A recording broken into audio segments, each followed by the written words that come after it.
Well, I think, unfortunately, Premier Smith is acting like a firefighter. Like, on one side, saying that she's trying to put out the fire, and on the other side, just adding fire to it, adding gas to the fire.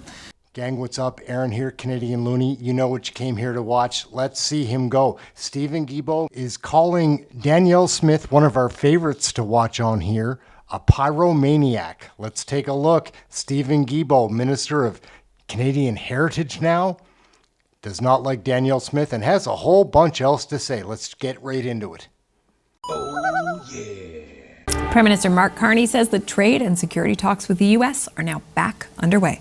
Sure. Last night I had a good conversation with President Trump, and we agreed to recommence our negotiations with a view to the 21st of July deadline that we had agreed in Kananaskis. Before Canada agreed to halt the digital services tax yesterday, U.S. President Donald Trump brought back some of his sharpest rhetoric. Canada Day celebrations are coming up tomorrow, and just yesterday, Trump renewed his threats to Canadian sovereignty. The digital People don't realize Canada is very nasty to deal with. I love Canada. Frankly, Canada should be the 51st state, okay? It really should, because Canada relies entirely on the United States. We don't rely on Canada. Minister of Canadian Identity and Culture, welcome back to the program, Minister. Thank you very much, Ken. Obviously, you want to start talking about these Canada-U.S. negotiations because they are so front of mind for so many Canadians on the digital services tax. Did Canada get anything in exchange for rescinding this tax? Well, first, people need to understand I'm not part of those group of ministers that are negotiating daily with members of the U.S. administration. That being said, I think Canadians can see and understand how challenging things are with the current administration. Whether you're Canada, whether you're Europe, whether you're Australia, doesn't matter. It's a challenging relationship, and I think what the Prime Minister and the negotiating team are trying to do is to make sure that we come to a good place. And it may be bumpy before we get there, but there's a lot of things that are on the table. And I think looking at one specific element and saying, oh my goodness, what just happened here, and losing sight of the big picture would be, in my view, a mistake. You say that. I appreciate that point. You may be aware the White House press secretary, Caroline Leavitt, said today, Canada caved. Pierre Poilievre is out there saying you guys are elbows down. This was a core pitch to Canadians during the last election campaign, right? Elbows up, fighting for Canada. Do you worry that in the minds of Canadians you've perhaps undermined that pledge? No, I don't. Again, I think that, I think we will be judged on what the end result will be. Like, can we make sure that all of those tariffs, whether it's steel, whether it's aluminum, are gone, that we protect Canadian jobs, that we protect the Canadian economy. And I think that's what Canadians will judge us on, and not, whether this or that particular aspect of it was in or out of the deal. That suggests that there will be a deal. I mean, the clock is ticking. There's a possibility that there won't be. And I wonder how you think Canadians might judge you if you can't pull it off. Well, we were able to negotiate a deal the first time that President Trump was in the White House. So one that he is not respecting right now, we should say. Yeah, true, but we were confident that, he respected it at the time that he was there the first time around. So we're confident that if we can get to a place where we do renegotiate a deal, he will abide by this deal because he will have just made it. Do we have any guarantees that it's going to happen? No. Are we confident that we can make it happen? Yes. Donald Trump continues to talk about supply management as a frustration, as a Quebecer, certainly an issue that you're very politically aware of. The U.S. ambassador told us that if that was the only thing holding up a deal, he's pretty sure Mark Carney could find a way to work around the law. The Parliament just passed the one put forward by the Bloc Québécois, protecting the supply management sector. What do you think of that suggestion? I respectfully disagree with the ambassador's assessment. The Prime Minister has been very clear on a number of times publicly. The first meeting we had with Premier Legault, that was one thing that was discussed back in March. We now have a motion that's been adopted by Parliament. Both the House and the Senate on this issue. This is important, not just for Quebec. It's important for many parts of the country, and we will stand by it. And so I just want to be crystal clear about what you are saying there. The ambassador is saying if it all came down to this, Canada would solve this. And you're saying if it all came down to this, Canada would stick by the supply management sector? As I said earlier, I'm not part of the negotiating team. I'm not at the negotiating table. What I'm saying is that the Prime Minister has been very clear that supply management is not on the negotiating table. That's what I'm saying.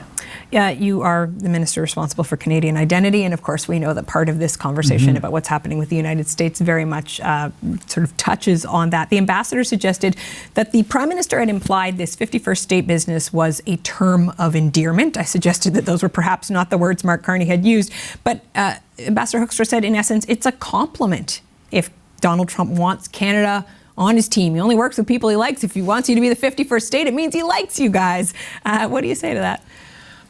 With all due respect to the President of the United States, we've had a long-standing relationship with the United States of America, whether it's economical, whether it's social. I mean, lots of people go to the United States, lots of American comes here. We have friends there, we have family, vice versa, but we're different. We have our culture is different. We have 2 official languages. We value and promote indigenous cultures in this country. We see the world in a very different way.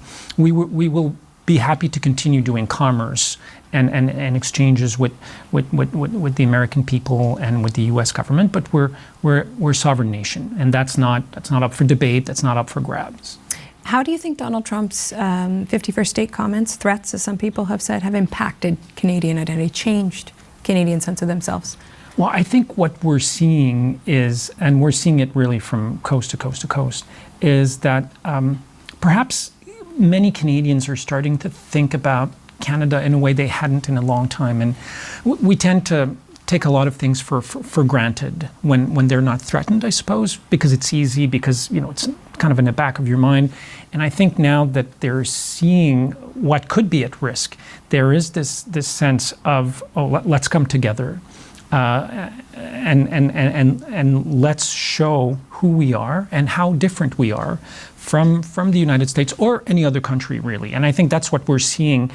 That's the manifestation of what we're seeing. Government certainly didn't create this movement. It was a very spontaneous and grassroots movement that we saw from one side of the country to the other.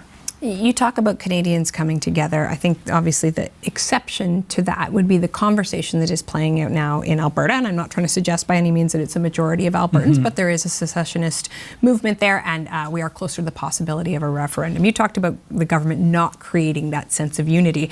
Alberta Premier Danielle Smith has said that the federal government created the secessionist impulse, the separatist impulse, and because of that, it is your problem to fix. What do you say to her? Well, I think unfortunately Premier Smith is acting like a pyroman firefighter, like on one side saying that she's trying to put out the fire, and on the other side just adding fire to it, adding gas to the fire.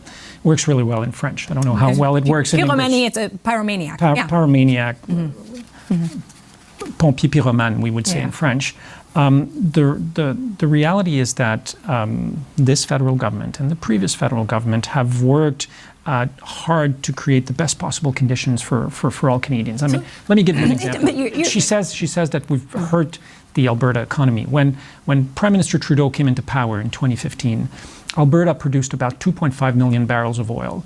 When Prime Minister Trudeau left, Alberta produced about 4.5 million barrels of oil. So this idea that somehow, because of the Trudeau government, the resource-based economy of Alberta was hurt is simply not factual. Like the numbers just don't add up. And she can continue saying these things, but it's simply not true.